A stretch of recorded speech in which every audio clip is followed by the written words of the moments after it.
Welcome to my channel. Today in this video I'm going to show you how to show your post with your any specific friend on Facebook. This is very quick and easy. Let's jump right in. First, what you need to do, open your Facebook, and here you can see this post, how to show this post with your any specific friend.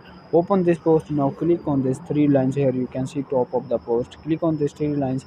After that, here you can see option. Here you can see option edit privacy. Click on this, and here you can see more. Click on this see more button. After that, here you can see only show to someone friend, specific friends only show to someone friend. Here you need to select any your friend. For example, this is my friend, this and this. Now go back, and here you can see this setting is saved. Go back, and here you can see this setting is saving. In this way you can show your post on Facebook with your any specific friend. Thanks for watching this video. Before, please subscribe my channel. See you in the next video.